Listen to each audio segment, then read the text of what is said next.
My brother-in-law loved to brag. At every family gathering, he talked loud enough for everyone to hear: stocks, crypto, connections. He stood there, my brother-in-law, champagne glass in hand, grinning, bragging about flipping the family beach house for an easy profit.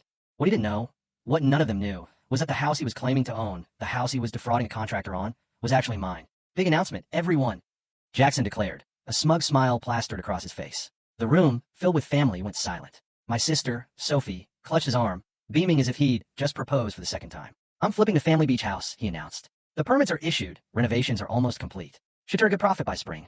The room erupted. My dad clapped on the shoulder. My Uncle John raised his glass. Cousins swarmed around him, asking about square footage, contractor fees, if he'd kept the original hardwood. I just sipped my wine and said nothing, because what they didn't know, and what Jackson clearly didn't know I knew, was that I had purchased that beach house 5 years prior. There was no grand family announcement, no group text, just me, my real estate attorney, Luke Marshall, and county records that clearly show my name on the deed. Jackson had never owned it. He was just lying, as he always did. The deck renovation was the most expensive part, Jackson continued, gesticulating with his champagne flute. But I talked the contractor down. The guy wanted 25 grand. I got him down to 20. My cousin Emma leaned in. Is it still the blue shutters, or did you repaint?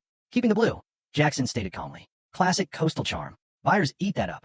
I nearly laughed out loud. The shutters have been green since 1987. My sister pinched his arm playfully. He's been working so hard on this, nights and weekends. I barely see him. Investment requires sacrifice, my father said approvingly. Good man, Jackson. Someone needed to do something with that place. Something was exactly what I've been doing. I've been renting it out seasonally through a property management company, quietly generating a solid income, living my life 3 hours away in the city. The beach home had belonged to my grandma.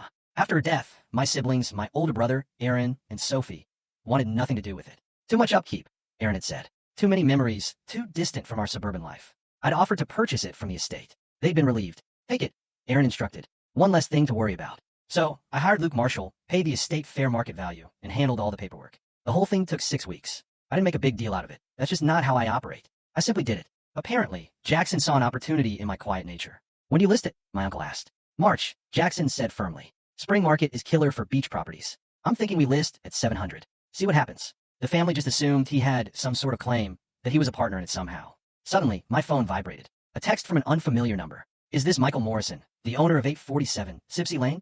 I slipped into the kitchen, away from the party. Yes. Who's this? James Carter. We need to talk about Jackson Foster. My stomach sank. What about him? He hired me to remodel your property, claiming he owned it. I've been working for 4 weeks. He owes me $18,000, and he won't return my calls. I stared at the message, reading it twice, then 3 times. Are you at the property now? No, but I can meet you tomorrow morning. I'm in the city. Can you send me photos of the work and any contract you signed? 3 dots appeared, stopped, and reappeared.